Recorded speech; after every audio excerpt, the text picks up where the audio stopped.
Layer skin hair and laser clinic లో latest టెక్నాలజీతో laser hair removal, anti ageing and hair fall issues కి advance treatments అన్ని ఇక cost గురించి వరి అవ్వాల్సిన అవసరం లేకుండా అందిస్తున్నారు. ఇంకా మీ కాన్ఫిడెన్స్ ని తిరిగి తెచ్చుకోండి. Get your free consultation now.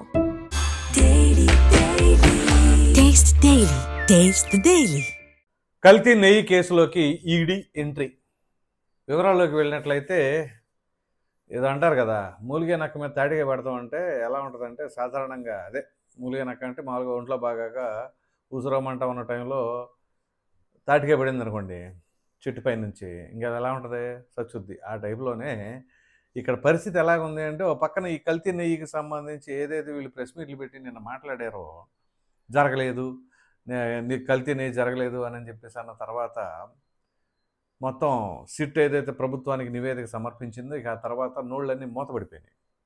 ఇప్పుడు కూడా చూడండి, ఆ మహాపాపం అనే ఫ్లెక్సీలు అక్కడక్కడ వెలిసిన తర్వాత గుంటూరులో కూడా గోరంట్ల సెంటర్లో ఆ ఫ్లెక్సీ పెట్టిన తర్వాత ఆ ఫ్లెక్సీని తీసేద్దామని వైసీపీ వాళ్ళు కొంతమంది ట్రై చేశారట. అక్కడ కొంత తోపులాట అది ఇది జరిగిందంట, పోలీసులు వచ్చారంట. అంబటి రాంబాబు వెళ్ళిపోయేమో గుళ్ళు ఏదో ప్రక్షాళన చేయాలి అది ఇది అని చెప్పేసి వాళ్ళు ప్రయత్నాలంట. ఇది ఇలాంటి జరుగుతూ ఉంది. సరే, ఇది ఇలా ఉంటే ఇప్పుడు ఈ కల్తీ నెయ్యికి సంబంధించి ఏదైతే పెద్ద వివాదంలాగా జరుగుతూ ఉందో, మరి అక్కడ సిట్ ఆల్రెడీ దీనికి సంబంధించిన ఛార్జ్షీట్ ఇచ్చింది. ఇది ఇలా ఉంటే ఇప్పుడు ఈడీ ఎంటర్ అయ్యిందండి. సుమారుగా 235 కోట్ల రూపాయల హవాలా ద్వారా ఇటుదటు అటు ఇటు ఇతర కమాలు అంటారు కదా, ఆ టైప్లో హవాలా ద్వారా మనీ లాండరింగ్ జరిగింది అని చెప్పేసి వాళ్ళ దగ్గర సమాచారం ఉందట. ఆల్రెడీ సిటీ దగ్గర నుంచి ఇన్ఫర్మేషన్ తీసుకున్నారు. ఇప్పుడు ఈడీ ఎంటర్ అయింది. ఏం జరుగుతుంది అనేది చాలా ఆసక్తికరంగా ఉండబోతుంది. ఇప్పుడు మీకు తెలియజేస్తా. సో ఇక్కడ 235 కోట్ల విలువైన ఈ కుంభకోణంలో హవాలా మార్గాల ద్వారా భారీ మొత్తంలో సొమ్ము చేతులు మారినట్లు సుప్రీంకోర్టు ఏర్పాటు చేసిన సిట్టు నిగ్గు తేల్చిన నేపథ్యంలో అందుకు సంబంధించిన సమగ్ర వివరాలను ఈడీ అధికారులు సిట్టు నుంచి తాజాగా తీసుకున్నారు. సో సిట్టు దర్యాప్తులో తేలిందట, 235 కోట్ల రూపాయలు హవాలా ద్వారా డబ్బులు మారినట్లుగా. సో వాళ్ళు తేల్చిన తర్వాత ఇప్పుడు అది ఈడీకి ఇన్ఫర్మేషన్ ఇచ్చి మొత్తం డీటెయిల్స్ అన్నీ కూడా వాళ్ళకి తెలియజేస్తున్నారట. ఇంకా ఏంటి, ఈ కేసుకు సంబంధించిన ఎఫ్ఐఆర్, 36 మంది నిందితుల సమాచారం, వారి రిమాండ్ రిపోర్ట్లు, ఇప్పటివరకు దాఖలు చేసిన అభియోగ పత్రాలు, వివిధ రాష్ట్రాల్లోని హవాలా ఏజెంట్ల ప్రమేయం, వారి పాత్ర తదితర అంశాలపై సమాచారం తీసుకున్నారు. దాన్ని విశ్లేషించిన ఈడీ బృందాలు ఈ మొత్తం వ్యవహారాల్లో భారీ ఎత్తున మనీ లాండరింగ్ జరిగినట్లుగా ప్రాథమికంగా గుర్తించాయి. ఇక 1-2 రోజుల మనీ లాండరింగ్ నిరోధక చట్టం కింద enforcement case information report ECIR, మామూలుగా లా అండ్ ఆర్డర్కి సంబంధించిన దాంట్లో ఎఫ్ఐఆర్ ఉంటుంది, ఈసీఐఆర్ సో నమోదు చేయనున్నట్లు సమాచారం. ఆ వెంటనే కీలక నిందితులకు నోటీసులు ఇచ్చి విచారించనుంది.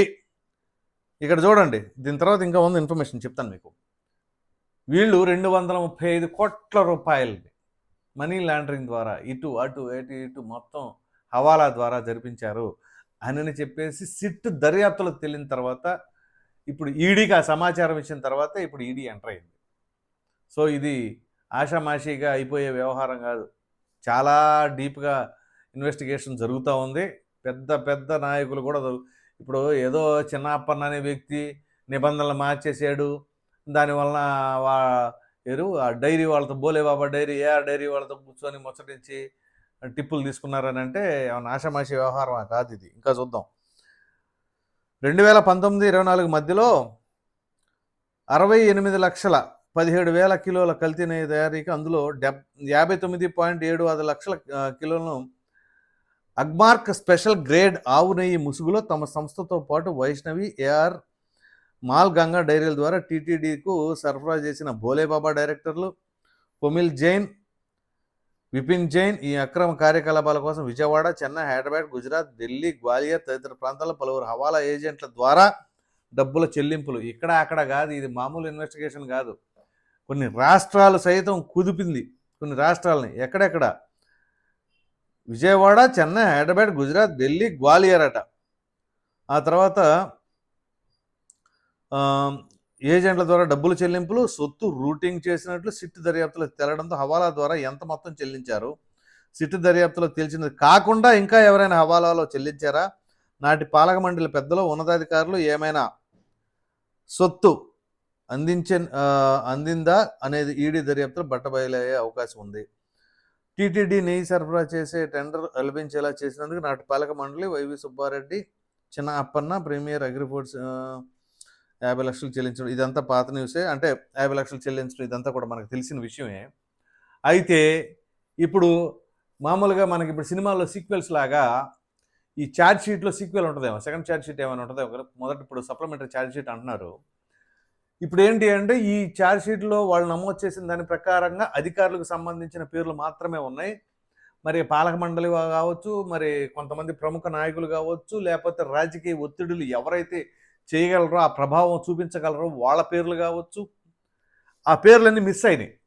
సో ఇప్పుడు ఈ మనీ రూటింగ్ అనేది, లాండరింగ్ అనేది ఎక్కడి నుంచి జరిగింది, ఎటు నుంచి ఎటు జరిగింది, ఎవరి ద్వారా జరిగింది, ఎప్పుడెప్పుడు జరిగింది, అసలు జరిగింది ఇంతేనా, ఈ 235 కోట్ల రూపాయలు మాత్రమేనా, ఇంకా అదనంగా ఏమైనా జరిగిందా, అదంతా కూడా ఇప్పుడు దర్యాప్తు చేపట్టబోతున్నారు.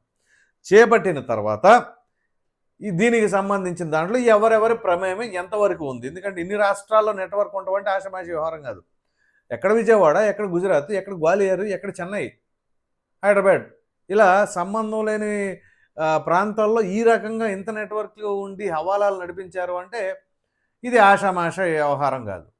సో ఇప్పుడు ఇందులో టీటీడీ పాలక మండలికి సంబంధించి ఉన్నారా, వాళ్ళ ప్రమేయం ఎంతవరకు ఉంది, ఎంత తీసుకున్నారు, ఎవరు చెప్పారు, ఎవరు ఆదేశాలు ఏంటి అంటే, ఇప్పుడు నేను చెప్పినట్లుగా సీక్వెల్లో ఏమైనా సరే, సెకండ్ ఛార్జ్ షీట్లో ఏమైనా సరే పెద్ద స్థాయి నాయకుల పేర్లు ఉండబోతున్నాయా, లేకపోతే ఎంత అన్నాడు అంత అన్నాడే గంగరాజు టైప్లోనే చివరికి చూస్తే ఏమీ లేకుండా పోతుంది. ఎందుకంటే ఇప్పుడు మనం ఎన్నో కేసులు నోరు నెప్పుట్టేలాగా మాట్లాడుకున్నాం. కానీ ఈ ప్రతి కేసు ఇలా ఊపులో వచ్చేస్తుంది, లాస్ట్కి వచ్చేసరికి నీరు గారిపోద్ది. ఆ లోపం ఎక్కడ ఉంది అంటే ఎవరికి తెలియదు. అది ఒక అలీబాబా అద్భుత దీపం లాగా అంత మాయా మత్స్యంద్ర అన్నట్టుగా ఉంటుంది. ఎందుకంటే ఇది వైఎస్ వివేకానంద రెడ్డి గారి హత్య కేసు కావచ్చు, జగన్మోహన్ రెడ్డి గారి పైన ఉన్న అక్రమాస్తుల కేసులు కావచ్చు, ఇటీవల కూటమి ప్రభుత్వం అధికారంలోకి వచ్చిన తర్వాత మదనపల్లి ఫైల్స్ అనేది కావచ్చు, రేషన్ మాఫియా గురించి కావచ్చు, ఇసుక దందా గురించి కావచ్చు, మట్టి దోపిడీ గురించి కావచ్చు, ఇలా ఎన్నో కేసులు ఉన్నాయి. కానీ ఏది అంత చివరిదాకా వచ్చి ఇదిగో ఇది జరిగింది, ఇంత జరిగింది, వీళ్ళ మీద వీళ్ళకి శిక్ష పడుతుంది అనే దానికి లాస్ట్ దాకా వచ్చిన కేసు ఉంటే ఒకటి చెప్పండి, ఉండవు. మరి ఆ మతలబ్ ఏంటి అంటే అది ఎవరికి తెలియదు.